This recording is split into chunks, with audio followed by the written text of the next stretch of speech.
Hi, I'm Case Lowe, co-host of the Open the Voice Gate podcast. The one question I'm constantly asked when it comes to Dragon Gate is, how do I get into the promotion? Well, stop asking and start listening to the Open the Voice Gate podcast, released every Wednesday on the Voices of Wrestling podcasting network. For exclusive news and show reviews, look no further than the leader in Dragon Gate coverage, Open the Voice Gate.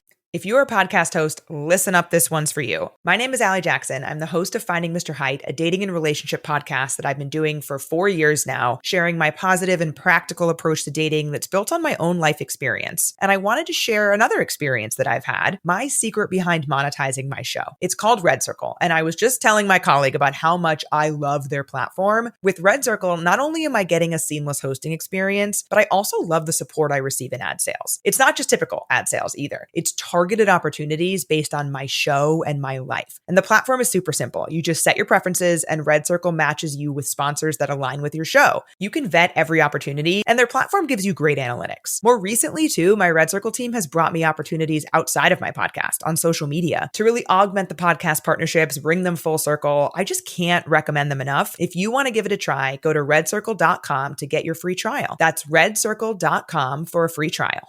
This podcast is a member of the Voices of Wrestling Podcasting Network. Visit voicesofwrestling.com to hear the rest of our great podcasts, as well as show reviews, columns, opinions, and updates across the world of wrestling.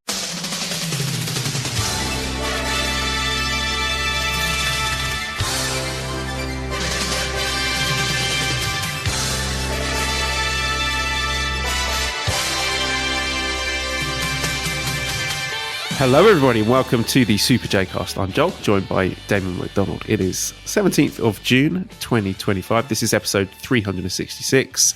Damon, I regret to inform you that since we started this recording, I've been compelled to join House of Torture. So here I am.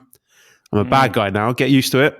And actually, since I started uttering the previous sentence about me joining the House of Torture, I can exclusively revealed that you too, Damon, have also been subsumed into House of Torture. There's nothing you can do about that, I'm afraid. So welcome, listeners. You two have all joined the house just through the simple act of listening to the opening of this podcast. You are now members of the House of Torture. This is the Super Housecast. Welcome. That's very good. I'm glad they got my application, and it's been vetted. Oh, jeez. It's like osmosis. You just fucking become it. You just show up and you're in. You get a t-shirt and a free duffel bag. It's wonderful. Oh, Lord. Where? Well, again, where do we start? The vibes are absolutely in the toilet this week. Look at these questions we got. So Gig says, booking your second biggest show of the year to be as unpleasant as possible with a poorly built up main event. Great booking move or greatest booking move? Sloan316 says, what illicit substances do you reckon Ghetto enjoyed before booking Dominion, aka House of Torture Fest 2025? Will says, what are we doing here? And cigarettes after show to adds on to Will's query, why? Why, Damon? I feel like there is... So, this isn't the first time that I've had similar feelings in the sense of we start the year white hot. Like, we're just like, so the vibes are fucking positive. We are just like, the possibilities are endless. You're just salivating at, and then if they just kind of nudge it this way, how great would that become?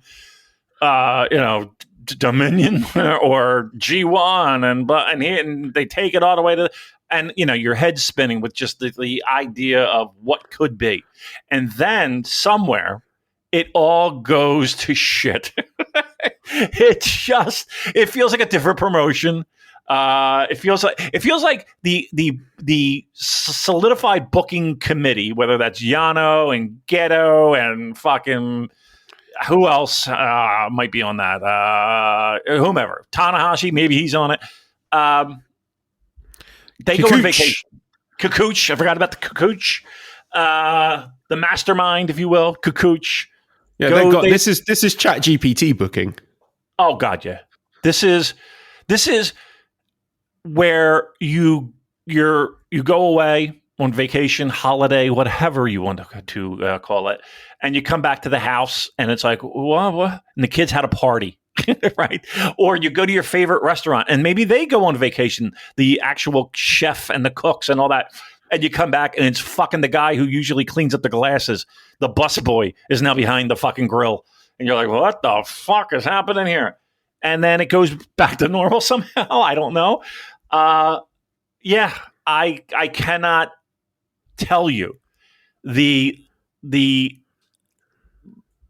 amount of actual belly laughs that I had from the booking of this show.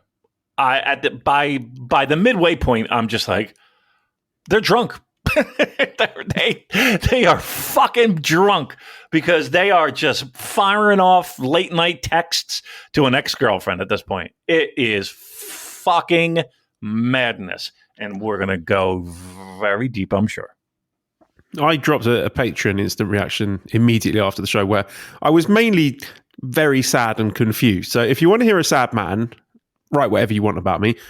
Get your fucking wallets out. Also, while I remember, I did a wonderful piece of audio, even if I say so myself, breaking down the Yano versus Super Sasadango Machine New Japan DDT crossover show. So if you want to enjoy some actual good wrestling storytelling, you go and enjoy that. But from being quite sad and baffled following Dominion, I've been thinking about things and stewing on things, and I'm not sad anymore. I'm not extremely angry. So we can have a lovely time today exploring all the badness of Dominion. But before we put on our protective gloves and hazmat suits and go sifting through the wreckage of the show and getting into specifics, where are you at emotionally following the show? Because there's a not insignificant part of me that's questioning whether I want to continue following this product. Trust me, I've had that internal dialogue myself. And it's like, I don't want to sit here and go all panic mode and be like, fuck this. But it's like following a bad sports team. Like, do you just do it because it's A, habit? Do you do it B, because you feel like you're getting, extra points for sitting out the fucking dregs? Or do you just say, my time is more valuable than what they're doing here? Because they obviously don't give a fuck about me. I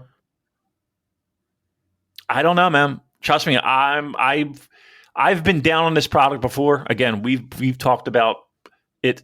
We were there. We were as it happened, clap crowd and all that. And that was like probably the lowest we've been, where it's just like, oh my God, what the fuck? And now we're well past that, and somehow we're still at what the fuck? I don't know. Look, the only piece of comfort that I get is that I know we've been here before. I know we've been here in a year where it's like, again, just like I described, you're just like so high and you're like, you can't believe how good things could be. And then it's pull the rug right from under you. And you're like, and now you're sitting there with your pants down like, what? What happened? What do you mean you have an Adam's apple? What? You know what I mean? Like, oh, I didn't check your hands. Fuck. Yeah, that's where we are. That's what I feel like. I feel like I've been led to believe something that is not accurate. In that scenario, I'd be like, out of pure curiosity more than anything, I'd be like, okay, we're in this situation. Let's just pull on this thread and see where it goes. I have no such desire or inclination to do that with current New Japan booking. You'd rather do that. You'd rather explore. I was like, right, okay, come on, we're here now. Let's see what you got. Right, well, you're pretty. I mean, what I mean, all right, let's see what you got. All right, show off. All right, you walk the walk. I don't think you know what you're getting yourself into. Yeah. You ain't seen nothing yet. Wait till you see this. Billy, you have a penis. I have a vagina. How long did that take us? Just 5 minutes? How were we recording? Yeah, not that long at all. We got Chris Sampson listening to us. He says it's Swerve. I'm also in House of Torture. Which one of us is DOUKI? So yeah, we're all in the house. Was that the most disappointing one? I know we're going to get there, but was that just... Don't save it. All right, save it. All right, we're saving it. Let's focus on the nice things, Damon. Matt says, which other events could be improved by an official calligraphy partner?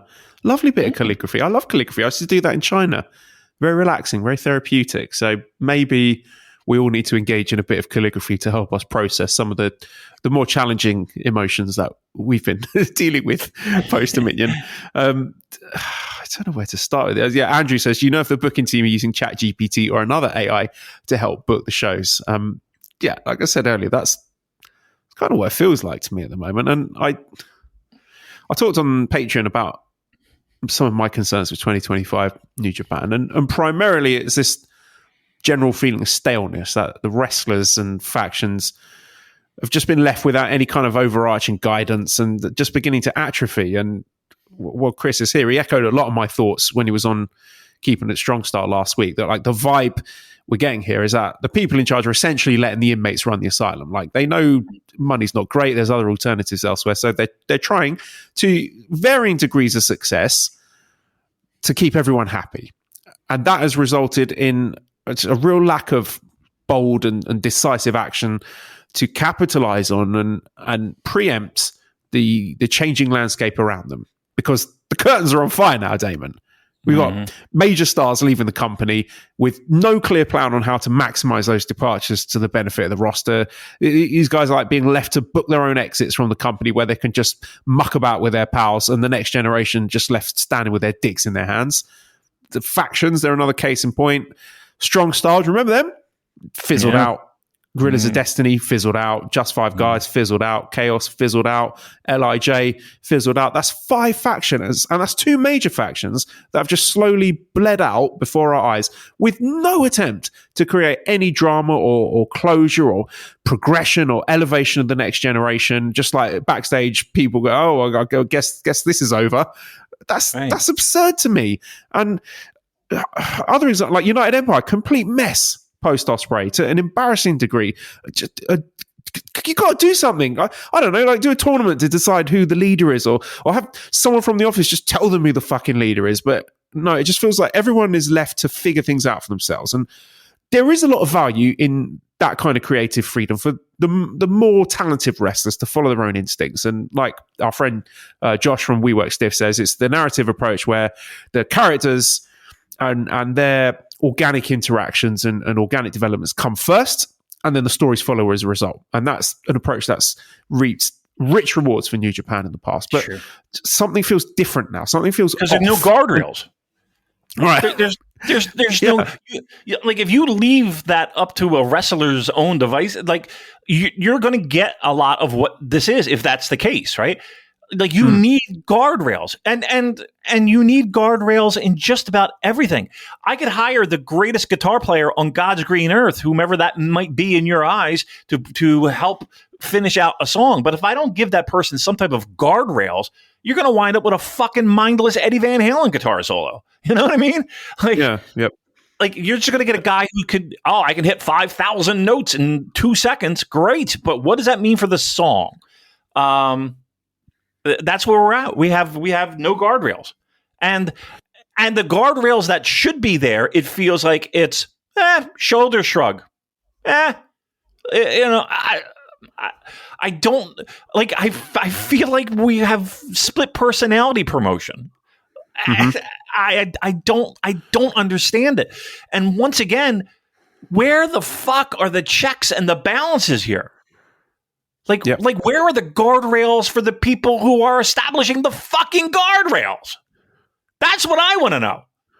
I'll never blame a wrestler for going rogue and doing what they think is right for their own benefit, because at the end of the day, that's all they can really depend upon.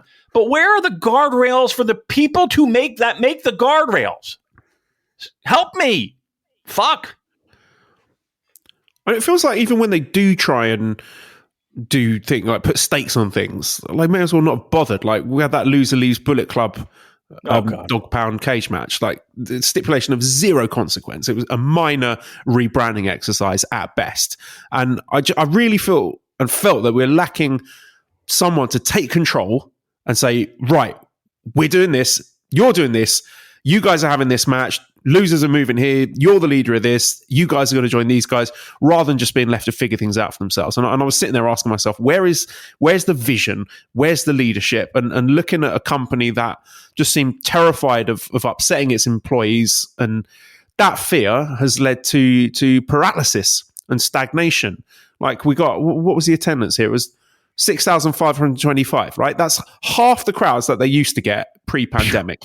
The new generation, nowhere near where they should be. There's a tangible lack of new stars pushed to a meaningful degree, a deeply conservative world title scene. And we reached a point where I wasn't sure if this company were actually telling any stories, but it turns out I was very wrong about that. They are telling one story, Damon, and as we're going to discuss soon, it's a fucking stinker, but we're all standing here waiting for New Japan to do something, and that monkey's paw finger card, they certainly did stuff on this show. They saw the curtains were on fire and went to fetch the can of petrol. We've been kind of clued in on maybe some of the reasons behind some of this stuff, but oh my God. Who's the dude that used to always question us, but we don't really, what was his name?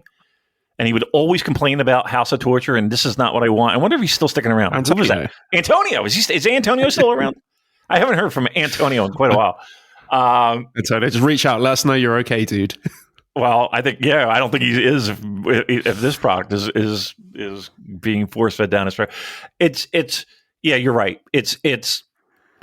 You know what I really got the feeling of, and even though they're in title matches, and even it feels like one, they're afraid or they're concerned of the talent they're trying to bring up. I don't think they trust anybody. I don't think they feel like they have anybody that they can go with. And B, the old, true, tried things that they've done in the past, we're sick of it.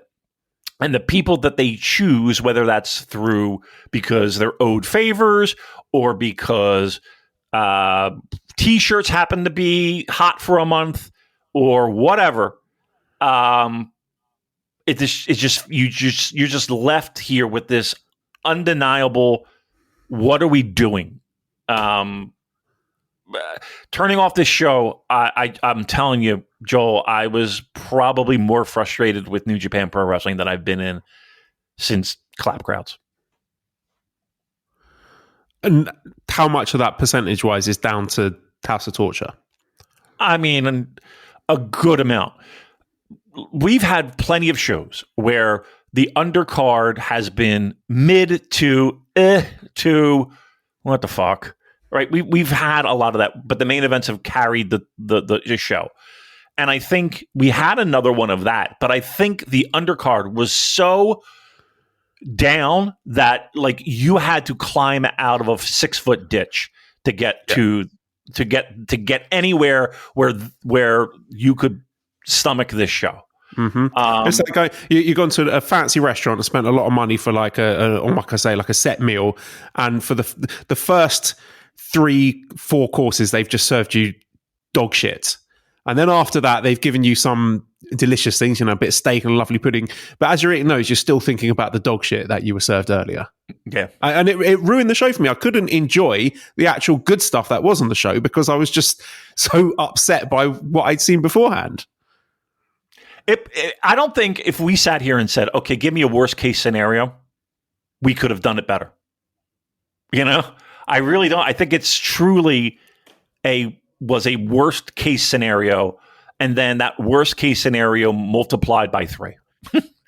I don't know. I mean, and maybe here's the thing.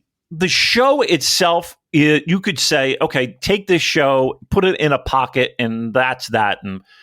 But that's not the problem. The problem wasn't the show. The problem was everything that the show revolved around was based off of the elevation, promotion, and continual push of a storyline of something that we have no desire to see, let alone see at the rate and the forcefulness, we'll call it, that we saw. It's not a storyline. I push back. It's not a storyline. There's not like a beginning, middle, and end to this. It's just a thing that happens. And right, let's cast our mind back to last June the 4th, right? With President Tanahashi's 10-point plan for the future of New Japan, right? I'm gonna find it because Chris tweeted it out a while ago. I'm gonna get it right. I'll just read a few of them. Mm-hmm. Right, number 1, talent discovery and development. Young talent should wrestle in more high level spots. Like, have we done that? Iffy. Wrestlers still need to earn their spots in tournaments like the G1. Right, we'll stick a pin in that. We'll come to that one later. Right. NJPW wants the best wrestlers in their early 20s in Japan. 2, elevating the value of title belts. It is important to clarify the role and concept of each title. Strong titles will be defended on USA shows only going forward. How's that going? Company acknowledges that tag titles are about to be combined at Dominion. As someone told TJP, and Templari, whoever the fuck it was that he won those strong tag titles with. The process may take time. The company acknowledges that 13 titles may be challenging to follow. This process may take time, 12 to 18 months. Well, we're 12 months on. How are we getting on with that, lads? And here's a good one. 3. God. Go ahead. Eliminating outside interference. They haven't determined concrete penalties, but interference will be limited. The company acknowledges the fans' frustration regarding House of Torture. Now, if I'm doing my dates correctly, at the time of that address, House of Torture had 6 members. They've now got 10! 10 people in House of Torture! That's not a faction, that's most of the shitting undercards! Where does this end? The sheer audacity of this company to tell us that last year and have all of us cheering and clapping like seals and then serve us this fucking slop. It is deeply insulting and it makes me not want to watch anymore. I was talking earlier about character-driven narrative where, we got the golden age of New Japan as these complex, larger-than-life personas that they're afforded the freedom to evolve and grow and their interactions, their conflicts with each other led to some of the greatest matches and rivalries we've ever seen in professional wrestling. And now it's like, that butterfly meme, the guy pointing at the butterflies, the New Japan bookers looking at House of Torture saying, is this character-driven narrative? Is this storytelling? It is not, right? It is not. And I always say the worst feeling as a fan is when your suspension of disbelief is ruined. Like you can feel that invisible hand of the booker moving pieces around. And that is what I'm feeling. I'm feeling that hand up my arse. And make no mistake, there is no story here. This is not a story. This is guys being approached backstage by the bookers, being told, right, you're in the House of Torture now. Some are pushing back on that. All the respect in the world to that. And others are, maybe they don't have the seniority for it. And they say, oh, well, okay, then. Now they're in House of Torture. And the previous iteration of that character no longer exists, right? They become a two-dimensional Hanna-Barbera cartoon villain. There are no motivations, no nuance, no interpersonal conflicts, no development, no progression. You are frozen in time as a cartoon villain. And this, Damon, this is the great story of New Japan Pro Wrestling in 2025, right? It's Hontai versus House of Torture. It's cops and robbers, goodies and baddies, where there aren't actually any well-developed characters or stories. It's like the pro wrestling equivalent of a 6-year-old playing with a bunch of toys. And let's be absolutely clear about things. This is what we're getting from now on. This is the dominant theme in New Japan moving forward. We are loading up the G1 with a House of Torture in our brightly lit prefectural gymnasium. So I hope you like interference and ref bumps and foreign objects, because that's what we're fucking getting. And why? Because they sell lots of merch. That's it. And if you're sitting there thinking, well, surely there's an end game here, surely this is going to build to a dramatic and satisfying conclusion where there's, some sort of faction disband match, and it comes down to, I don't know, Tanahashi against Evil. Finally, Tanahashi kills the head vampire, House of Torture disappears, and all the wrestlers that were previously in the house go back to normal. I hope I'm wrong, but you're fooling yourself. I do not think there is a payoff coming. I do not trust New Japan Pro Wrestling in its current form to have an end to justify these means.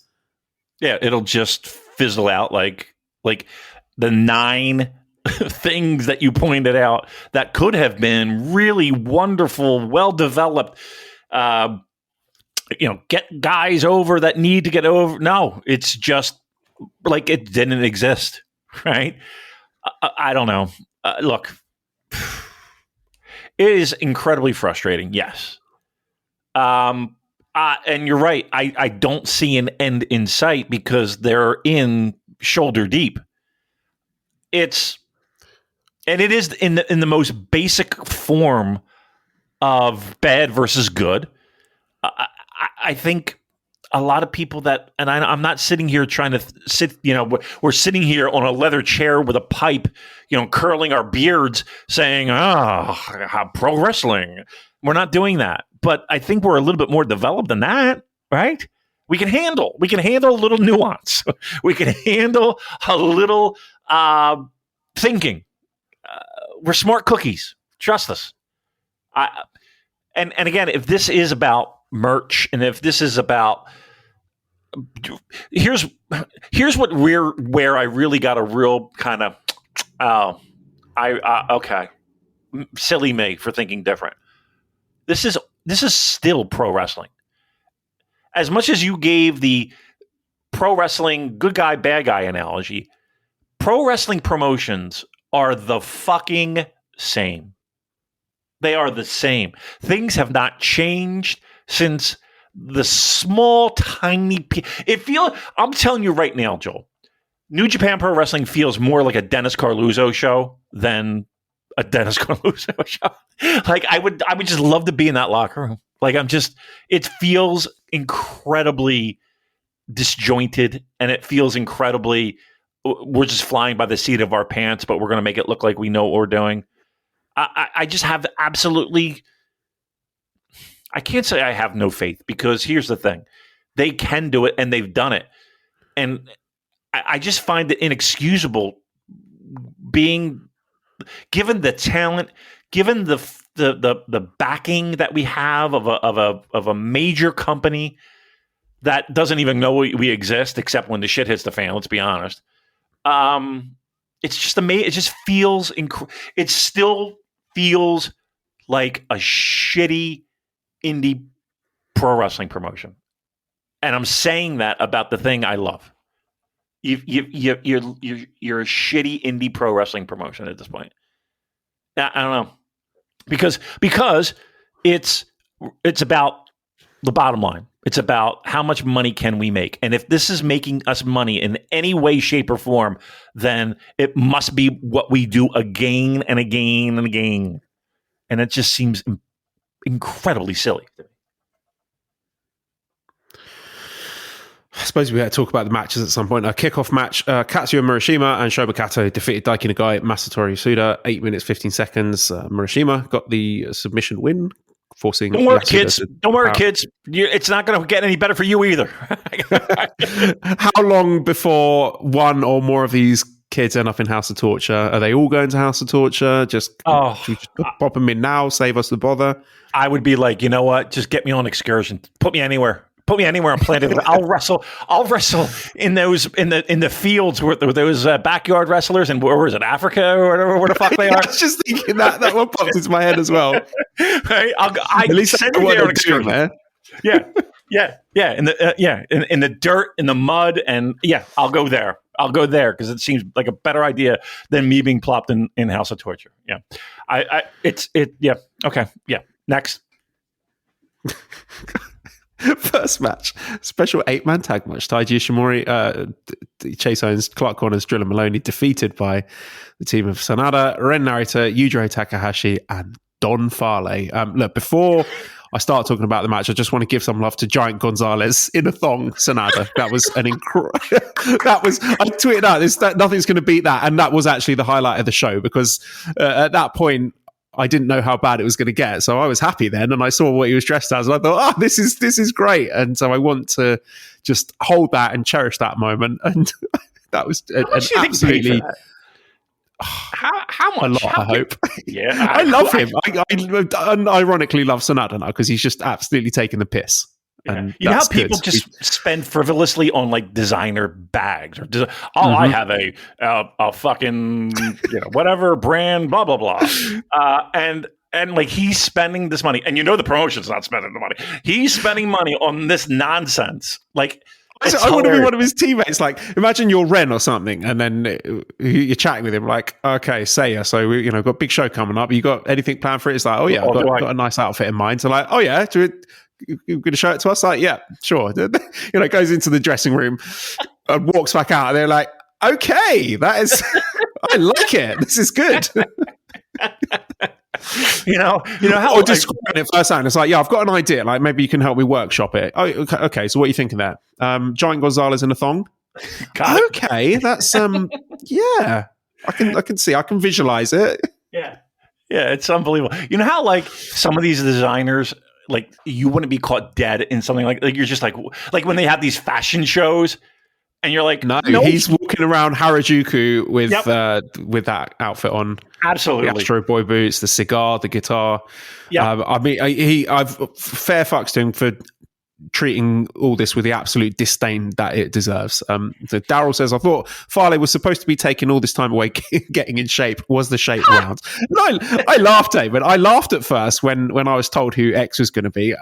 Never did I think I'd see an X that would have me on my knees begging for it to actually be Taguchi. And it was funny at first, devoid of the context that was about to slap us in the face throughout this show. You didn't need a degree in WeWork stiff good lookingology to see the Chase Owens turn coming either. So initially I hand wave this as just a reshuffling of the jobbers, like get the losers away from the cool guys in War Dogs. But then the more I thought about it and the more annoyed, the more angry I got that on the second biggest show of the year, in the opening match where you want to set the tone for the show and live up to the mystery and the intrigue that you've created by announcing an X, to then have, of all people, fat fuck Fale waddling his useless, barely mobile bariatric arse down to the ring to kick off Dominion. In the year of our Lord, 2025, Damon, people paid money for this. Yeah. People have spent their hard-earned cash to buy tickets to this show, to sign up for New Japan World, so they can give us this talentless, corpulent grifter, this complete fucking waste of space, and expect us to be entertained. And I don't know, to some degree, I can compartmentalize that, setting aside my strong belief that Fale is an absolute cancer, poisoning the wrestling scene in Oceania and doing irreparable harm to the... Wait, you're talking about Fale? I thought you were talking about Chase. I'm sorry. Okay, go ahead. Come on. Go ahead, I'm sorry. Fale. Yeah, the damage that he's doing to the possibility of Australia, New Zealand being a viable talent pool for New Japan and pro wrestling in general. Like I'll set that to one side, knowing he's probably not going to be featured heavily. And look, if he beats Oiwa in that G1 qualifier, then I'm calling the banners, right? We're marching to Suedobashi with the torches and the pitchforks. But I don't think that's going to happen. I'm not going to rule it out. I don't think that's going to happen. But what really got on my tits, thinking about Tanahashi saying, as I said earlier, wrestlers still need to earn their spots in tournaments like the G1, is facing the very real possibility, and dare I say probability, of a Grade 1 climax in 2025 featuring the Lone Star Outlaw Chase Owens. It's too much for me, right? Chase Owens at the expense of Tomohiro Ishii, Yoshihashi of Taichi. It makes me physically sick. Chase Owens, nice little undercard enhancement guy. He's a solid veteran to help build the next generation. Chase Owens is not one of the top 20 heavyweights in New Japan Pro Wrestling. And I don't give a fuck how much tobacco he gives to Sugabayashi every time he comes to Japan, or his baby's first pony ride vignette that makes Steven Seagal look like Laurence Olivier, or how long he's been working for New Japan, or how he filled in late notice in Best of the Super Juniors a decade ago. This is a fucking embarrassment. This is making New Japan into a laughing stock. All the rival promotions and fans, all those bad faith hate watchers, they are pointing and laughing at New Japan, and rightly so, for pushing these two talentless carnies. And for what? To reward their loyalty. What loyalty? Do you think they wouldn't be on the fucking plane the second a better offer were to come in? The reason they've lasted this long as New Japan is because nobody else fucking wants them. And when I sit there next month and force myself to watch House of Torture Chase Owens pin Yoshihashi and claim a spot in the G1 Climax, I swear to God, I might just unsubscribe. I might do it. I certainly won't be watching 9 more Chase Owens singles matches. I've got more desirable things to do, like put my fucking head in the oven. Chase Owens back in the G1 Climax. God help us. I can't, Damon. It is like why? It's not like, oh, we're going to save on travel. Oh, we're going to like, there are countless guys that would give up everything they have to get a spot in a high spotlight tournament like that. because a tournament like G1 allows people to get jobs, and it allows people to see bigger things in their pro wrestling career. And we have just rewound the tape at least 5 years, probably more. Like, give me the peak of Bad Luck Fale. I'm thinking like him against like Okada, or him against like Nakamura, like 2050. I mean, we're like 15, 19, like we're in that range. Like, Did you see the fucking state of him, Damon? The state of that man when he walked out behind the curtain, this enormous fat pig with his beard and his stupid prison outfit. This is. Oh, I mean, you pretty much described to me so there, but that's angry. okay. I won't. Minus the prison outfit, but I'll be better dressed. But yeah. Look, he's a. Look. You know what it reminds me of? It's not funny. It's not funny. It's just sad. This is embarrassing. Oh God. I feel like crying. There was a time where someone shared me a story about Wrestle One, and somebody won a world title, and I have no idea why. And this is like they're drawing like 500 people at Corrigan, if that. And the reason why somebody won a title is because they sold a bunch of tickets. Like, literally, that was the reason. They sold a bunch of tickets, and they were like, well, okay, well, this guy can bring us, this guy could keep the lights on for us, so we're going to give him the world title. Their world title. And that's what it feels like to me. Like, I have trust me, I have no idea why we're there other than, well, this is either favors being cashed in or, like, there's, like, again, there has to be a benefit, you would think, right, to New Japan Pro Wrestling to go to take this course, to go this route, right? You would think, are they saving money? That doesn't make much sense because they're flying two guys over. Is it match quality? Can they just give you these banger, right? These banger match? Like, okay, that can't be it. So, like, is it that they prepare great meals on the road and everyone can't get enough of Chase Owens's lasagna? I find that hard to believe, to be quite honest with you. So it's like, where is the value? Is he such a locker room general and a locker room leader that people just gravitate and he motivates the troops to go out there and just fucking I haven't yet to hear that. So what's the reason? What's the reason for this? And it feels like it's I scratch my back. I'm a fucking idiot. You scratch my back and I'll scratch yours. That's the only thing I could possibly. That's the only explanation that I can give you. That's the only thing I could say. Like, what other reason? You mean to tell me that this roster doesn't have studs that can take the place of those two bolts? Come on. Right? We're not stupid. Well, we kind of are, but, not really. It's just amazing to me. And I can't tell you how many people text me.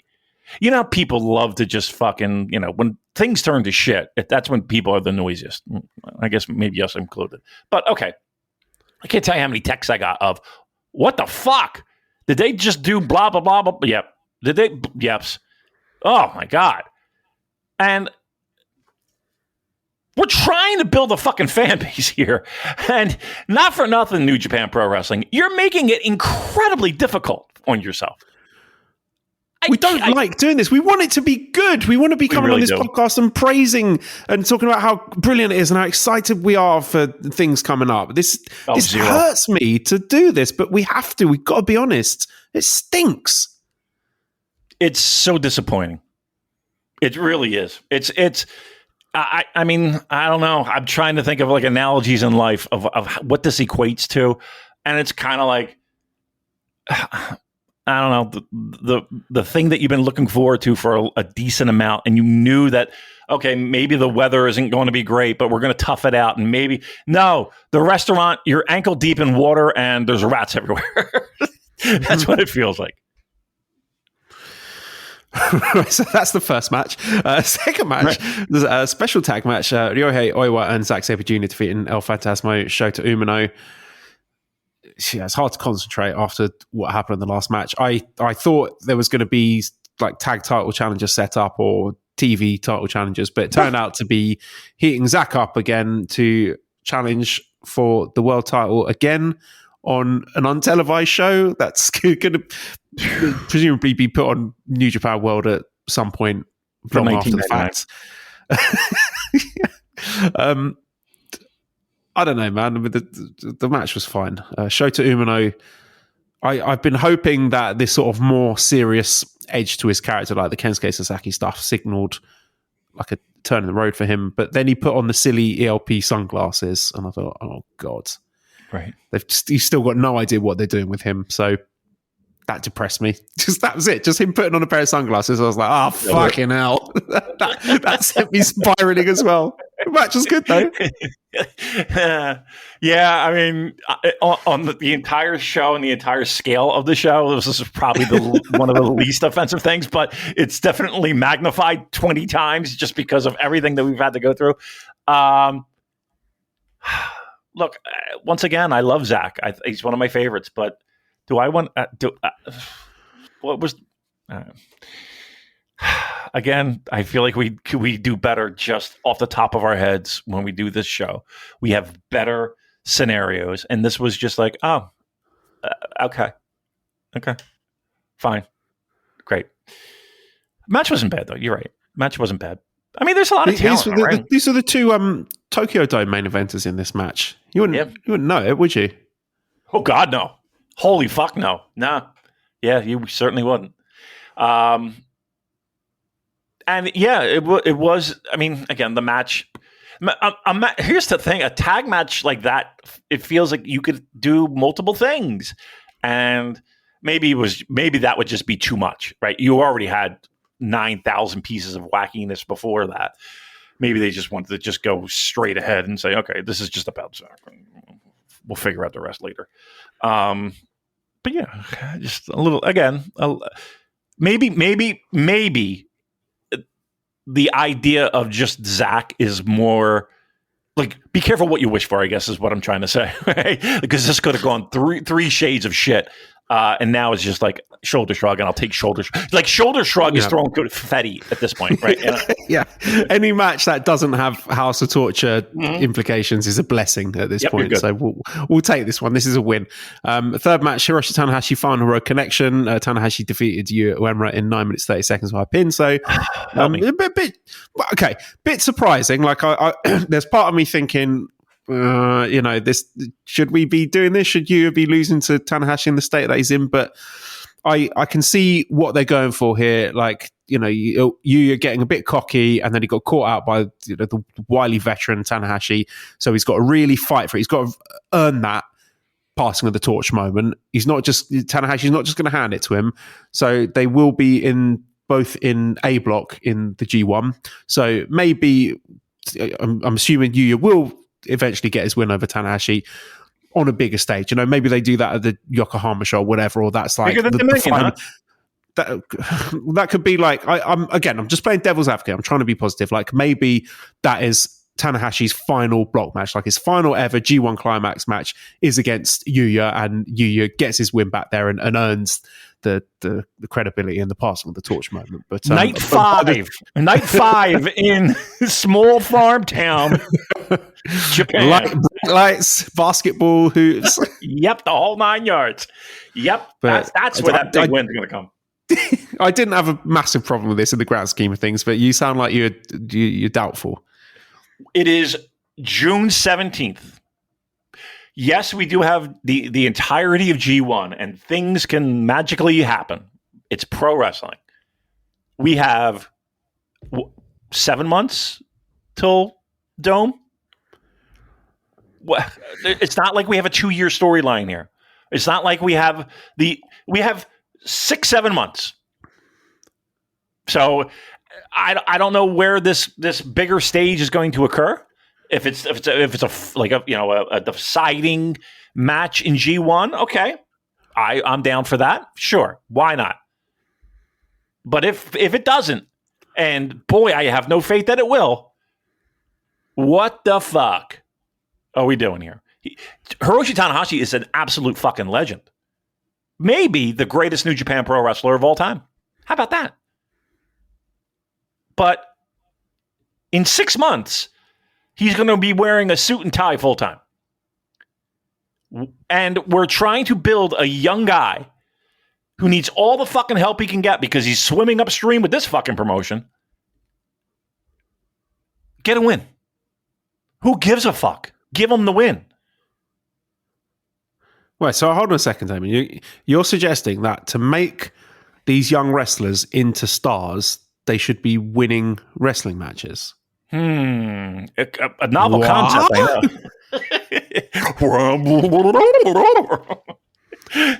We're doing Hanna-Barbera bits now. I forgot to ask you, Dave. This is completely unrelated, but Chris has said, when does Damon's first horse riding lesson hype video drop? Did you see the little vignette that Chase Owens made? No, I have heard about it. God, you've not seen it yet.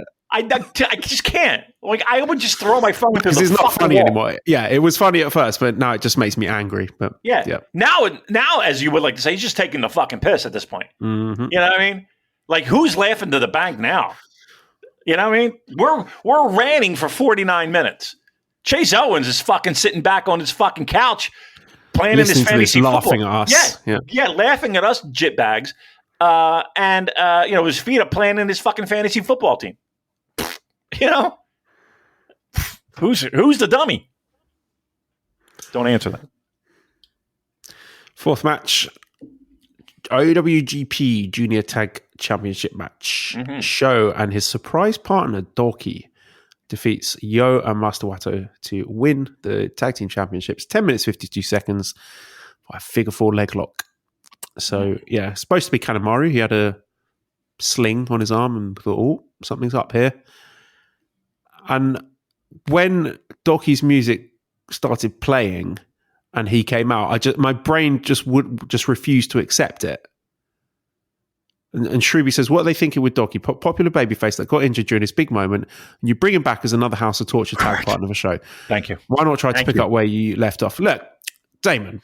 Yeah. The thing you have to remember about New Japan fans is that they famously love it when you take their beloved underdog babyface junior heavyweight in the ultimate Cinderella story, coming from the grimiest of indie promotions to defending the junior heavyweight title at Wrestle Kingdom with a famous kabuki artist doing the intro against his friend and mentor who had said opportunity cruelly snatched away with a gut-wrenching early injury. The fans love it when you take that guy who we've been waiting to see for months, and instead of bringing him back to the joy and adoration of his fans, you just put him in House of Torture as well. We love that. That's great. And no need to explain why he's there. Don't bother. We don't need motivations. I know he's joining the guys he's had fucking blood feuds with, but they're mates now. That's all fine. We've learned our lesson from the Sanada style slow burn descent into the House of Torture. We're just speed running it now. Wrestling done quick, any percent, glitches allowed, wrong warping, DOUKI immediately to the end game, saving us months of unnecessary storytelling. Just pop him straight into the House of Torture. Thank you very much. Save us the time. You know what, Damon? Let's just put everyone in House of Torture. Put the whole fucking roster in. Every single young lion, future star, beloved babyface, elder pillars of the company. Stick them all in. All in the House of Torture. Let's go. All bets are off. I felt so bad for a lot of people that hitched their wagon to DOUKI. And this is their payoff. Like, this is it. He's done. He's toast. Yeah. It's unbelievable. And you were still right. No, any of the wrestlers improved since joining House of Torture? Oh, please. Come on.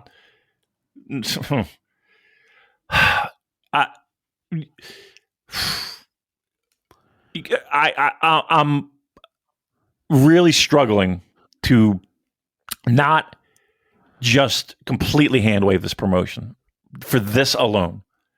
The idea it's the stupidest thing they've ever done. I can't. Oh, there's a lot of stupid things. Shall we list them? Let me get at my scroll. It's unbelievable. And at every turn, and at every corner where people have hitched their wagon to a guy and have passionately supported, paid money, traveled long distances, bought the merch. They've been fucked. And I defy you, Joel, to name me a situation where they haven't been. And you can go down the laundry list. And you can start at DOUKI. And you can go to Naito. And you can go to Los Ingobernables as a whole. You can go, hell, if you want to throw Okada in that mix, go right ahead. Even to certain, there are a lot of people that fuck, and your mileage may vary, but at one time, Kota Ibushi was a pretty fucking big star in this promotion. And there are a lot of people that do not like the way he was kind of shown the door. And again, there's two sides to every fucking argument, but how many times has a New Japan Pro Wrestling fan, and again, I'll use the term hitch their wagon to a person, and they got behind them to only be let down, not by anybody else, but by New Japan Pro Wrestling? It's fucking comical. And here's a perfect example. If it weren't for dorks, and I use that in the most affectionate way, if it weren't for dorks rallying behind DOUKI, do you really think he would even be in this position that he's in now? Come on. Really? And this is what you do to reward them. Again, maybe at the end of the day, this is all just one gigantic big swerve, and everyone gets to have their cake and eat it too. Well, I hope that day comes. But if you have that on your calendar booked in, and you're going to be sadly disappointed, because countless times it has happened where you, kind listener, have been disappointed and left at the altar. How many more fucking times are you going to go to the well? That's my question. How many more times are you going to be disappointed? How many more times are you going to be like, you know what? Fuck this. I'm tired of this. I'll go watch fucking baseball in the summer and just hold on to hockey season or football season, or get behind Chelsea or fucking whatever the fuck you do. At least Arsenal and the Maple Leafs are not deliberately trying to disappoint us. Right, exactly. Well, sometimes I have doubts, but anyway, it's unbelievable. And once again, let's bear in mind here, sports is weird. A bouncing puck one way could fucking turn a series, right? One injury and your fucking season turns to shit. One tournament and it falls apart. This is pro wrestling, where we determine the outcome. How many times are you going to fucking let this happen to yourself? And I think New Japan has taken your fandom for granted. How about that? And truth be told, it feels like they've taken all of us for granted. And there becomes a tipping point, where you don't buy the ticket, where you cancel your subscription, where you say, you know what, I don't give a fuck anymore. I'm tired of it. When is that day going to come for you, dear listener, as you hit stop on this podcast and say, fuck it, I'm listening to music? I'm curious. Fifth match, IWGP Tag Championship match. Taichi and Tomohiro Ishii defeating Callum Newman and Great Khan. 12 minutes, 46 seconds. Black Mephisto. Finally, some good, nice, happy wrestling with wrestlers that I like doing good wrestling and the right people winning and happy times. This was great. An oasis in the desert. Nice little sprint, hard hitting. Everyone had their working boots on. Everyone looked good.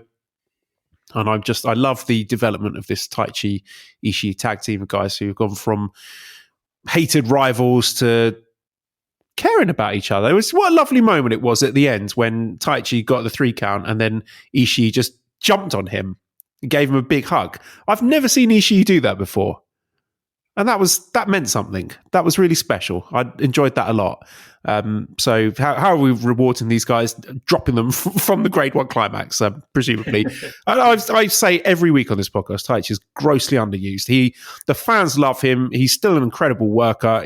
There is a Goto style story there if the company wants it. But they don't want it. They obviously don't like money. And Ishii, it seems like a stupidly obvious thing to say. He can still go. He should be forced to work the G1. I don't care if he thinks he's got a gammy knee and can't hold up to doing a grueling tournament like that. Fuck it. Get some painkilling injections. Strap it up. You're going in the 20, mate. We fucking need you. Hall of Famer. We can't. Yeah, he won't be in. He should be. He must be, but he won't be. Strong openweight champion, should lest we forget, Tomohiro Ishii. But yeah, I mean, at least the right team won here. I'm happy about that, but I've managed to somehow turn the nice, happy thing into a complaint. Well, listen. Ishii's got some AEW dates he's got in the summer. He can't be fucking. That was it. Yeah, we were fed this line last year, like, oh, he can't hold up to it physically, and then he did a fucking meat grinder of appearances in the US, working these intense matches. I was like, whoa, what's going on here? I'll tell you what's going on here. How much, sir? Let me add another 0 to that. But okay, fire away. Yeah, right. Like he's making that much money. Look, all right. Let's be positive here. I was literally going to open up with this, Joel. It is just the tag titles, but like that was my opening to make this happy and sunshine. It's just the fucking tag titles, but it's something. Could it be just a baked in excuse of, all right, well, these guys definitely aren't going to be in G1, and because they'll have something to do fucking defending these titles, or I don't know. Who knows? My point being is this. It was a good match. It was a very good match. I enjoyed it. I enjoyed the finish. I think that the possibilities, and I'm not going to sit here and fantasy book of who's going to be, because it never comes to pass. You know what I mean? Like it's just, it's just an exercise in disappointing ourselves. But I find this tag team to be thoroughly enjoyable. If they have a nice little stretch, we might be talking again. Maybe this is a stretch, but they might, if they have like 2 or 3 pretty great matches, they could easily walk away with at least in a top 3 of tag team of the year for the prestigious. It's not a particularly high bar, is it? No, it's really not. But the Super J-Cast Awards, they go a long way. It's negotiating power, Joe. They walk into the office and they like, see this? Second place, Super J-Cast Awards. But yeah, that was a good moment. The embrace, and they have, like I said, they might make these titles interesting. So fingers crossed. I suppose now will be a good time to talk about the G1 announcement. So we've got 8 participants from each block. So A block, we got Goto, Oleg, Yuya, Tsuji, Finlay, Evil, Sanada, and Tanahashi. And B block, we've got ELP, Shota, Shingo, Zack, Great Khan, Gay Kid, Ren, and Takeshita. So I suppose the notable things from that is that Tanahashi's in his final G1, as we thought he would be, and no problems with that. I mean, that's interesting. And Takeshita is in, so we've avoided that disappointment. So he's in, and he needs to be in there. God help us. Yeah. And no other outside involvement, which is a disappointment. No, we know there's not going to be. So, well, isn't there like a little play-in tournament? Yeah, there are play-ins, but that's already been announced who the participants are for that. Yeah. So, I was hoping for people that I'd heard rumored to be expressing a desire to work in the G1. People like Swerve, Ricochet, but nope, not allowed. Not allowed to work the G1 Climax. No. Even despite that, they could. I feel it's just a lineup that is. It's fine. Like this is the heavyweight roster of New Japan Pro Wrestling. So there's nothing particularly egregious or disappointing. It's lacking buzz. Right? There's nothing really exciting there to sink your teeth into. And we've had the play-ins announced. So what are the play-ins? Probably should have found that first. Let's go to the New Japan News website. I know what the matches are. I just don't know exactly when they are and what the particulars they equate to. Okay, here we go. So June 23rd, it's Callum Newman versus Taichi for A block play-in. and Ishii versus Driller Maloney for a B block play-in. And then July the 4th on Tokyo Budokan, we've got Oiwa versus Don Fale for one spot in the A block. I'm not And calling him Don Yoshihashi- Fale, by the way. I'm just not fucking doing it. He's Fat Fuck Fale. Big fuck Fale. Yeah, that's it. Fat Fuck Fale. Oiwa versus Fat Fuck Fale in the A block play-in, and Yoshihashi versus Chase Owens for the B block play-in. So there's no Hiromu, no guests, no buzz. You know what's the most disappointing part? Is that is your heavyweight roster. And you're right. There isn't zero buzz. That's concerning to me. Because even in past years, we've had times where, okay, it's the same people, but at least you're kind of pumped. Oh, okay, this guy's in this block. This guy, we'll see this matchup. We'll see. Like, it's not a lot we've of had that. such a crappy Best of the Super Juniors, which was far less than the sum of its parts. I don't think this And G1's looking at gonna be- all these new venues and the Messe buildings that we know are going to look and sound like shit, and all this House of Torture stuff going on, I'm really scared about G1. I'm really flat on it, man. Like, given that lineup, are there like matches that you're just like salivating at the possibility of? I'm not salivating at anything. I'm just not. I mean, on paper, look, I don't know what I expected, but there really isn't anything.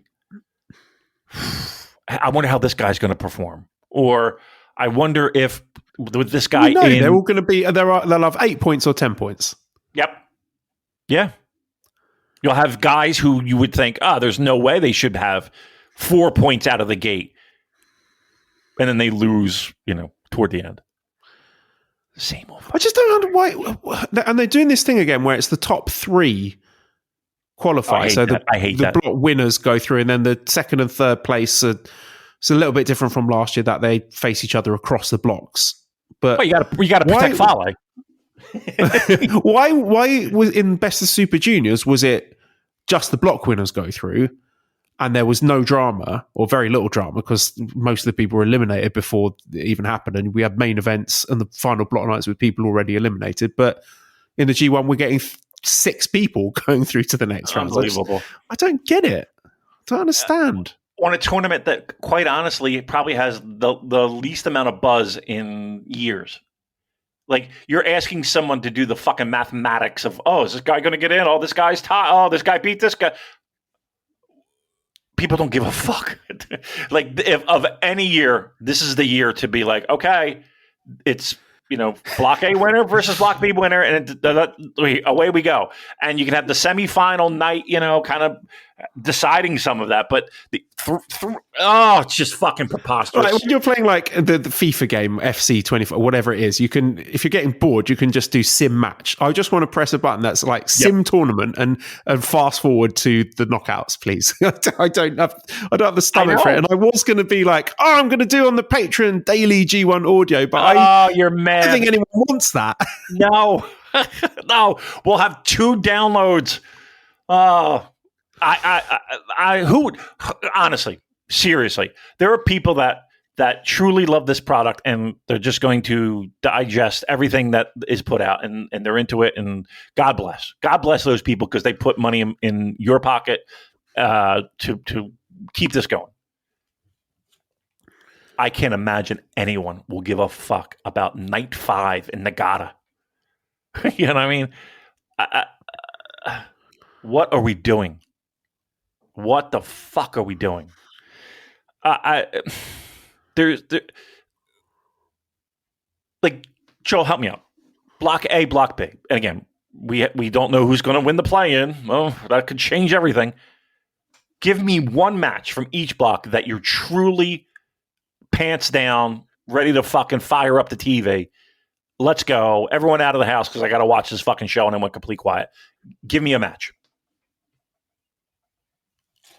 I've got nothing. Thank you.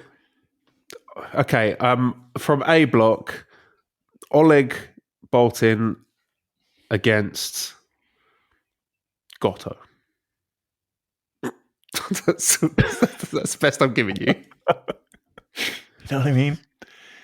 You know what I mean? Like they're like when have you pushed the envelope so much? This is your tournament of the year. This is a showcase event. This is where people parachute in. This is where people who are on the fringe and will come to your promotion and watch your shows and share videos online until it gets taken down. They will do that for you, and that is the highlight. All right. What about B Block, Joel? Gabe Kidd against Takeshita. Okay. I mean, that's going to be a good match. No, actually, no. I'm going to give you a different one. All right. Shota Umino against Takeshita. How about Shota Umino against Gabe Kidd? Yeah, that's one that popped into my head as well. Popped into a lot of people. I'm really excited about Shota in this G1. We're not allowed to be. Remember, we were told not to be. We're not allowed to be excited by that matchup at all. No, please do not mention that. A lot of trouble that one. Yes, sure did. I don't need an angry Brit at me. Yes, there you go. Okay, so Lady Guy Fieri says, what do you make of this insane bracket? Is Taichi going to get snubbed again, or does advancing him kill the momentum of two guys who could potentially be part of the bigger future of the company? So let's have a look at these play-ins and give predictions. So, yeah, by the time we next record, two of these would have already happened. So Korakuen Hall, June 23rd, so that's next Monday. We've got Callum Newman against Taichi. If it were up to me, I'd have both these guys in the tournament, and I don't know. I mean, I know sort of kayfabe, you can sort of spin it that Callum Newman only got 4 points or whatever it was last year, so he's got to earn his way back in. It feels like this is just kind of a way for him to get a win back, having lost the tag titles over Taichi. But that's really, if Taichi's not in, one, that would be very weird for Callum to not be in after everything that they did, putting him in the main event of Dontaku. The guy challenged for the world title. Yes, that would make me think something is up. Like he is in the doghouse for something. He's been punished for some reason, because that's the only way I could make sense of them. This sort of the whiplash of him challenging for the world title and then not being in the G1. And if he is in the G1, then that's going to suck as well, because Taichi should be in it, because he's Taichi. He's awesome, and he's been talking about wanting to be in the G1. It sounds like he's desperate to do it. So this is just, it's weird matchmaking, and I'm assuming Callum Newman's going to go through, but I don't really know. Again, stranger things have happened, but to me, it's like the minute fucking Taichi and Ishii won the tag titles, that kind of solidified that. And again, he's wrestling the guy who just a mere handful of months ago, he was challenging for the world title. I don't know. How do you not have him in? And to further that argument, aside from winning these titles, what has Taichi done this year? Well, I think the better question is, what has Taichi been allowed to do this year? Thank you. Well, okay, yes. But I think now, again, they could just be like, well, then it's obvious that Taichi's winning, because let's change things up. Let's keep things goofy. But to me, this is a Callum Newman win. I can't imagine him not being in it. What it means is that, quite honestly, is if he's not in it, then this fucking promotion is just lost their marbles. Because how can a guy who just challenged for the world title now not be eligible for a 16-man? How many people are in this fucking tournament, Joel? It's not 16, is it? It's more than that. 8. 8 and 8, right? No, it's just 8. It's just 4 individual playoff matches. No. It's not really in G1. In G1. Oh, 20. 20. Okay. So he's not. You know what I mean? He just challenged for the world title. You mean to tell me he's not in the top 20 of your wrestlers? Come on. He's in. Then we've also got Ishii versus Driller Maloney. And this is, we're doing all the trilogies this year. So they've had 2 matches already. I think Driller won during the New Japan Cup. And then Ishii won the strong title match in the States. So rubber match. I mean, I'm assuming it's Driller winning this, although I just think it's a bit of weird matchmaking, because it would have made more sense to me for Driller to wrestle one of the Chase or Fale, given that or Chase rather, because he betrayed them. Right. So that would have been the match to make. And I get that, they want to go back to this trilogy, but it doesn't really make sense. Like, you should have Driller being like, fucking let me out, Chase Owens. This fucker betrayed us and smashed the guitar over my head. Like, why is that not the match? Why is this the match? I don't get it. I mean, I'm assuming Driller is going through, and that's okay, I suppose. Yeah, I mean, again, I feel like and I put all in air quotes, but all the work that you've done to help try to make this guy seem like a legit star, I can't imagine him fucking losing this. But I will say this, though. I feel like these play-in matches, they're more exciting than 2/3 of the fucking G1 lineups, possibly. You know what I mean? Like, I think these matches, I think the matches will be really good. There's plenty on the line. The stakes are high. They could be really good matches. Like, I'm actually looking forward to the play-in. I might not necessarily be like, all right, I'm all in on who's in, but it makes sense at least. Maybe they throw us a fucking swerve. Maybe they throw us a monkey wrench and we're like, oh, well, the crazy New Japan. But I think there'll be very good matches. There's plenty on the line and it'll be fun. There's also Oyo versus Fat Fuck Fale. I mean, I'm assuming Oyo wins that. Oh, Fale's winning. Come on. They're not going to have him lose now, right? Don't speak that evil. I mean, it's amazing. Are you it's serious? amazing. Do you think they're going to put Fale in? You don't think they are? No. Surely not. Okay. Then answer me this, fair Joel. Who's the monster in this tournament? Oleg. Okay. Yeah. Okay. Right. So, just saying. Let's put it this way. I would not be surprised at the end of the day if he's in it. I could just be clutching at straws, but yeah, we'll see. Then it's Yoshihashi versus Chase Owens, and that's the one that upsets me the most because it seems pretty clear to me, barring a miracle, like prayer circle for Yoshihashi, but barring a miracle, it seems inevitable that Chase Owens is winning this one. Well, if we're using... I think, honestly, that one is the one where I'm a little bit on the fence. It would be such a disservice to Yoshihashi. I got to be honest with you. Can he just shoot on Chase Owens? Here's the thing. I don't hate Chase Owens in the ring. I just feel like why are we doing this? And again, of all the people that are in pro wrestling, why him? I just don't see why they would go through the hassle of doing all that they've done if this wasn't a vehicle to do spring and launch them into something bigger. I don't know. I wouldn't be surprised if both of them were in, Joel. What do you think of that? I mean, that's for B block, so I'm assuming we need 2 House of Torture members in both blocks because otherwise it doesn't work. It's not good. Yeah, I mean, just think of the houses. One night's going to fall apart. Mm-hmm. just the ticket sales, Joel, ticket sales, t-shirts. Mm-hmm. 6th match, never openweight championship. Boleg defeated Konosuke Takeshita 30 minutes 12 seconds. Bollocks is new never openweight title. This was good. Winner. Good, very good. I don't think it was as good as a New Beginning match, but still very good.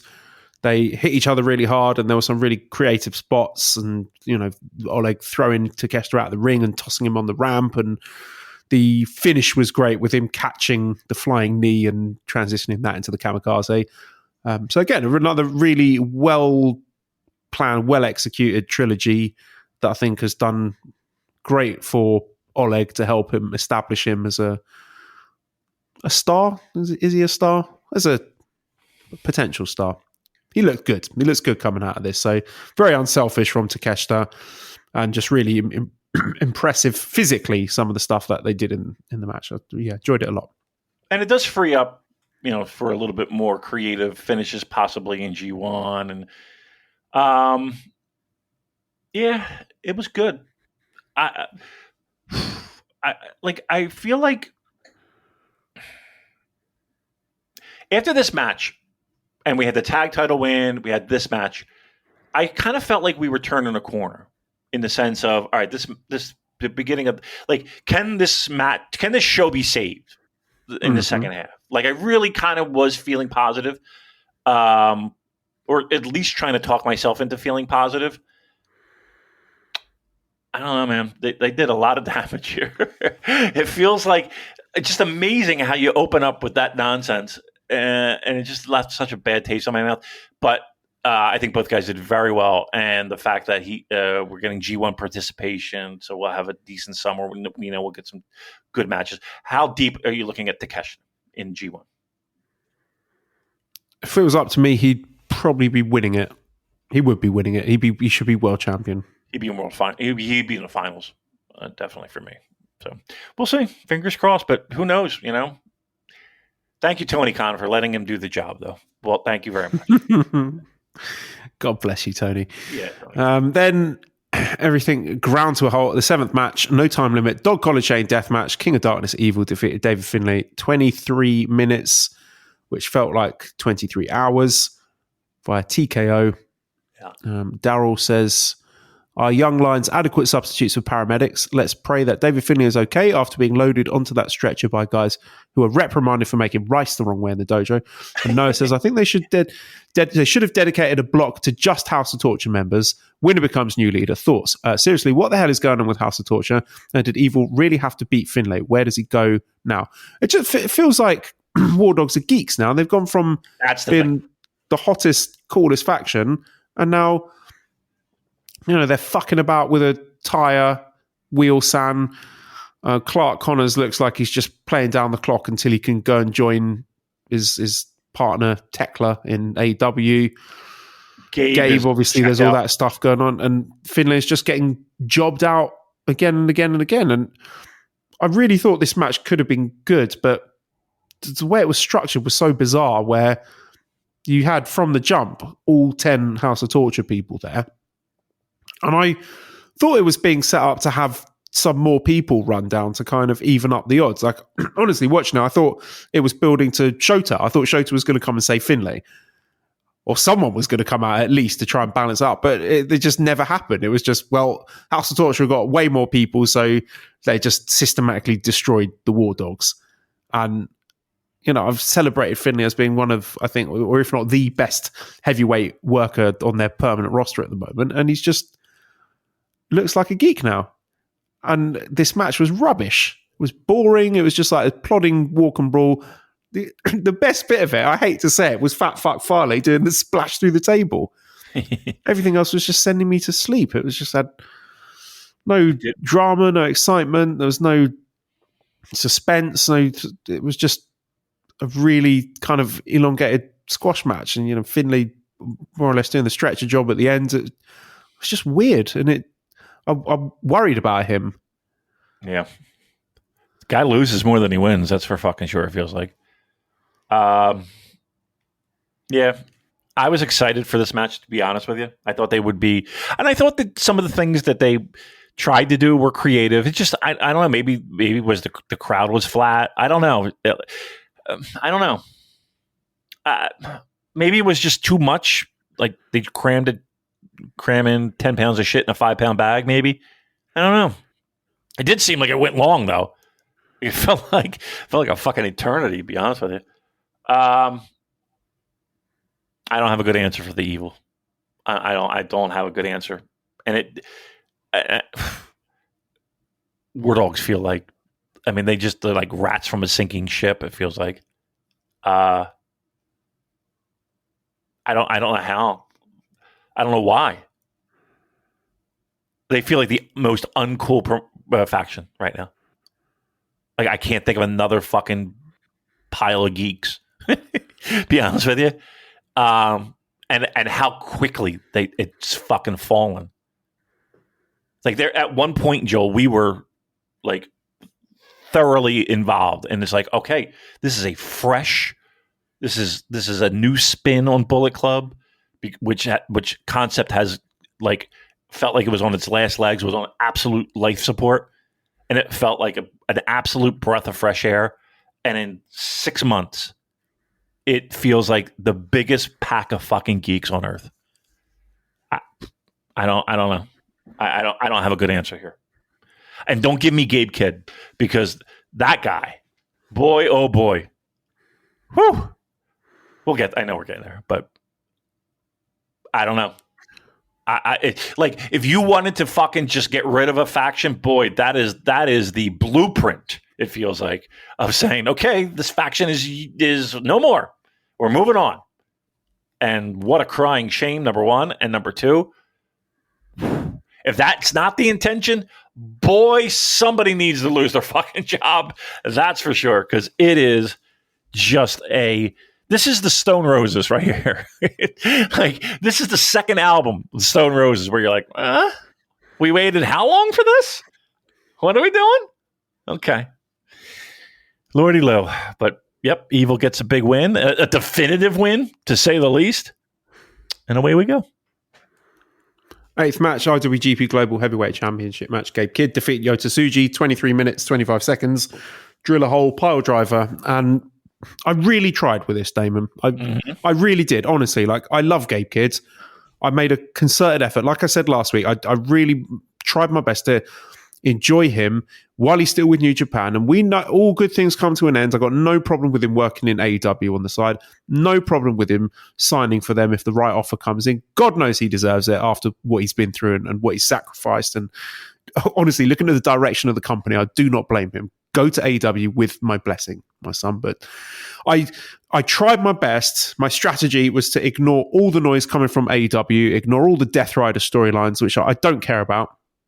I wanted to just try and suspend my disbelief once again and buy into him when he says, Orewa Shinihon Des, work me, brother. I want to be lied to. I just want to feel something. I want to believe for just a little bit that this company means something, that all of this 366 podcast episodes, 7 years, countless hours stolen from my wife and my children, just lie to me, make me believe that it was worth something. Let me enjoy New Japan savior Gabe Kidd just for a moment.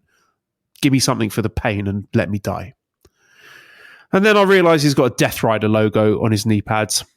And then he did a Claudio tribute spot. And then he did John Moxley's finishing move in the climax of the match. And my disappointment is immeasurable and my day is ruined. And I just wanted to enjoy the little bit we had left without the AEW keys being jangled in my face. But I couldn't even have that. His crowning moment of glory, the culmination of his journey from the brink of annihilation to the savior of Shinihon Pro Wrestling, and he had to jangle the keys. Yeah. I'm tired, Damon. It's exhausting, isn't it? Add that to the list, shall we?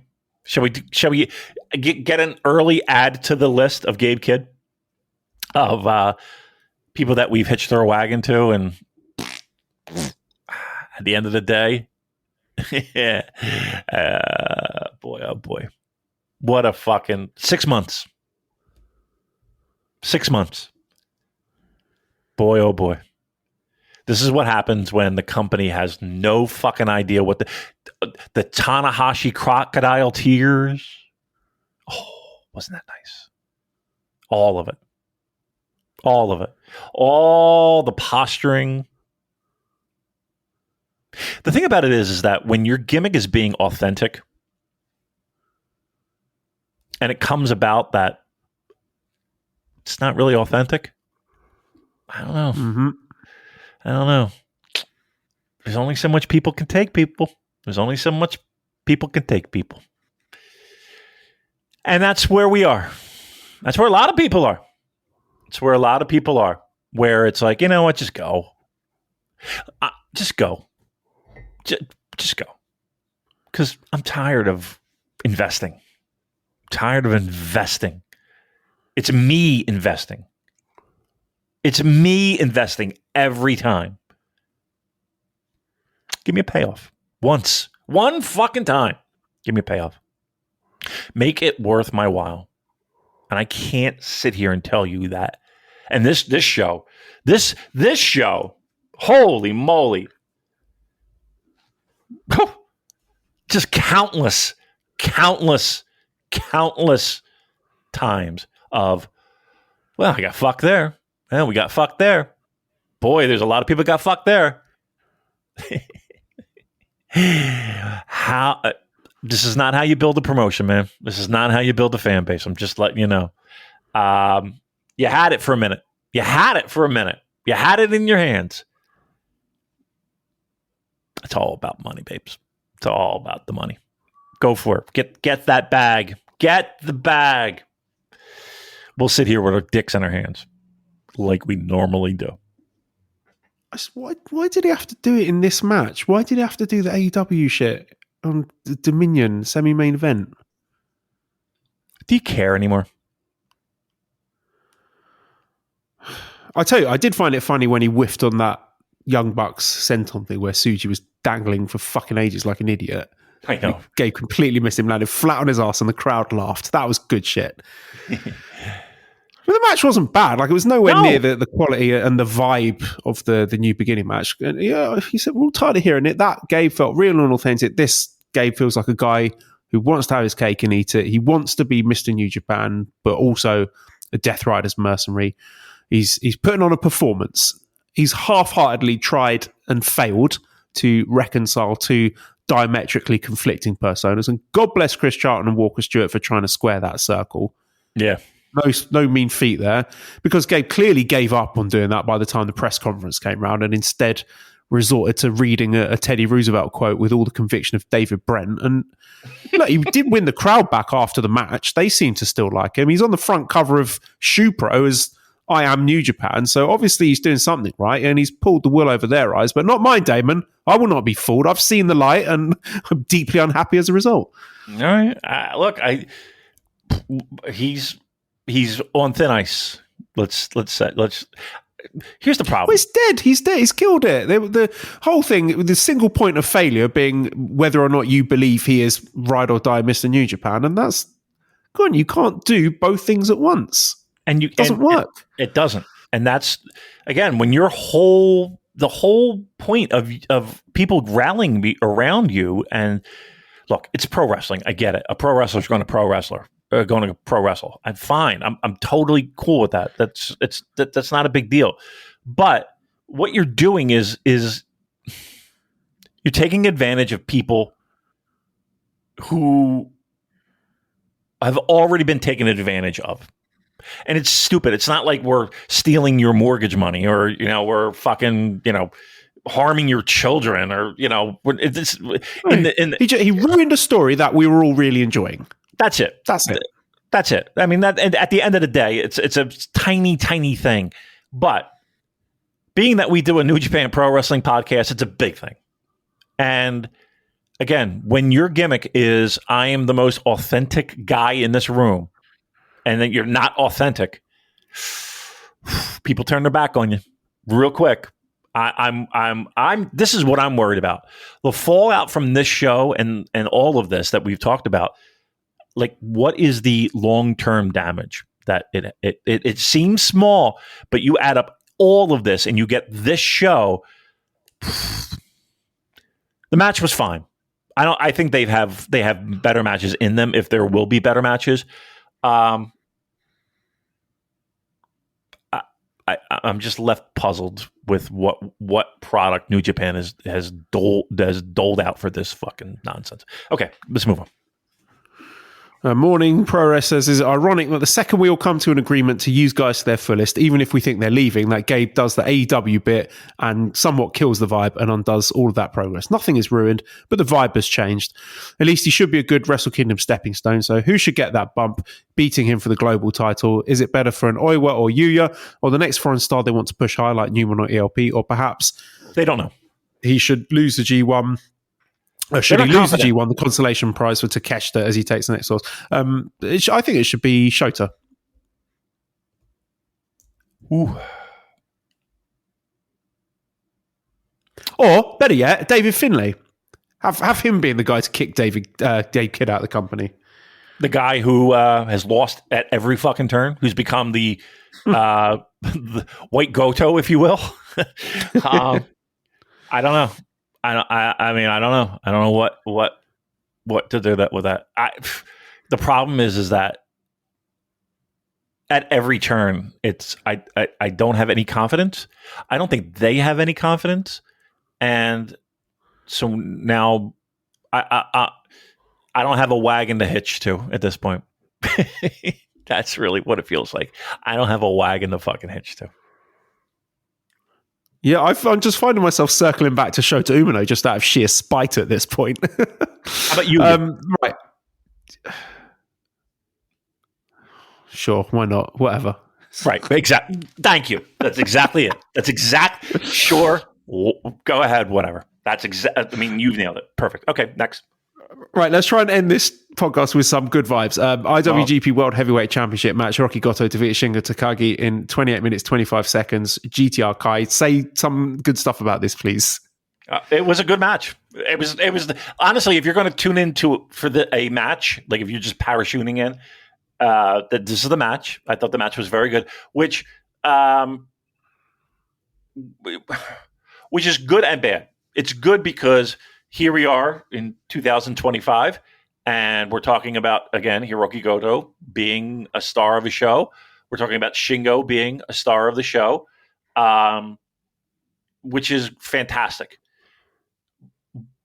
I know we just talked about Cal Newman challenging for a title, but doesn't it feel like there's a definite line in the sand of these are the real stars, guys, and the other guys are more there's a glass ceiling here, and it's this guy, and the proof is in the pudding, because if you were talking about matches, this one probably got the most love, I would think. It's concerning because they don't trust anybody, it feels like, to take that next leap. And what we once thought was a placeholder has become a long-term solution. That is not good. I know everyone loves the vibes. I know everyone is loving the idea of Hiroki Goto on this magical run. What's the exit strategy? There is none. There is none. You tell me what the exit strategy is, because I don't see it. Is Zach it? Is Zach your exit? I mean, okay, if it's, let's say, Yota Tsuji wins the G1 and beats Goto for the World Heavyweight title main event next year's Wrestle Kingdom, is that good? Yota Tsuji he's there. He's there. I'm somewhat indifferent on Yota Tsuji. I'm going to be honest with you.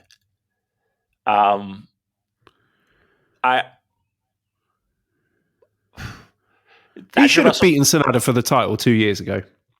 Yes. Hiroki Goto, Yota Tsuji. Main event, Wrestle Kingdom. Pants down? Not really. Not really at all. Not really at all. Not really at all. I can't even say not really at all. Look, maybe you're asking me at a bad time, because literally it's been a fucking funeral for an hour and 36 minutes. You know what I mean? I've had more fun in a fucking morgue. But I'm not excited by that. I am not excited by that.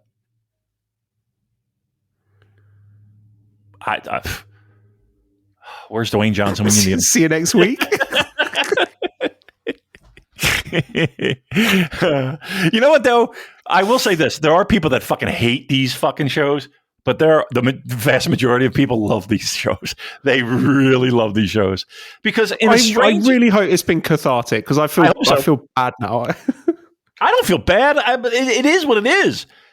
Blame them. Don't blame us. They started it. They shouldn't have done a shit. Right. Dominion. Yes. They knew what they were getting themselves into. I say, let them crash. Such a great line. They did it. We're just reacting to that. We're giving you what we know. And trust me, there are plenty of people that feel the same way. And maybe we're a little over the top. Okay, we're good at that. I think there's the vast majority of people listening to this nonsense, like, are saying yes, and they're yelling, and their wives are looking at them like, why are you yelling at the radio? Well, because this, and I'm right there with you. There's no exit strategy, or at least none that we can see. And maybe they're flying by the fucking seat of their pants. Who knows? If they need help, give us a call. Slide into Joel's DMs. We'll hook you up with some interesting fucking ways to get to Wrestle Kingdom. But the idea of Yota Tsuji and Hiroki Goto, let's put it this way. I'm not setting my alarm for 2 a.m. Eastern Standard Time to watch. Let's put it that way. Tony Singh has... Oh, sorry. No, I was just going to hammer home the point of, and I feel sorry for the people who have invested a lot of money once again for that main event. We need Dwayne Johnson. We need the boss, the final boss, Joel, the disruptor. Please disrupt us, Dwayne. Yes. We need to be disrupted. Come on, baby. Come on, baby. What if he appears as he's the ultimate architect behind the House of Torture? Wouldn't that be something? I'd almost forgive it then. I'd almost forgive it too, to be honest. Like if he doesn't even have to even get in the fucking ring. He just goes in on that big stage out there in center field, and fucking the music hits, and he's like, I'm a fucking ultimate ball, and does his whole shtick. No, I want like backstage footage of him at Dominion 2020 in the middle of the pandemic. He's backstage with Evil and Dick Togo giving them the orders. He's just like the spark that started this whole thing. Do you know they could do that? Right? The music from Saw is playing, and you're like, oh shit, it was The Rock the whole time. The whole time. Oh, I tell you what, we would that would be our last show, I think, right? We would officially end it. We should have stopped after Wrestle Kingdom 14. Oh, we had it. We had to keep going, Joel. We just had to keep going. Ah, boy. All right. Well, listen. As we always say, I enjoy talking to you, and we treat this as if we showed up at the pub and we turned on the recorder and we talk about New Japan Pro Wrestling. So there you go. Hopefully this wasn't too much of a fucking funeral for everyone, but they have a chance to come back strong. They can't go fucking anyone lower than they are right now. And we'll see what happens, right? That's it. We only hope is all we need. Hope is all we need. Yeah, if Yoshihashi and Taichi make it into the G1, then all is forgiven. Yep. I say both of them just start shooting. Just shoot on them. Yes. Yeah, just like cinch in like a tight inside cradle. And then be like, now what? Now what? Now what, Kikuchi? Are you putting in this G1? Huh? Oh, boy. Look at this. We're talking about wrestlers shooting at each other. It's terrible. All right. What are we doing? We're wrapping it up? Yeah. See you next week, everyone.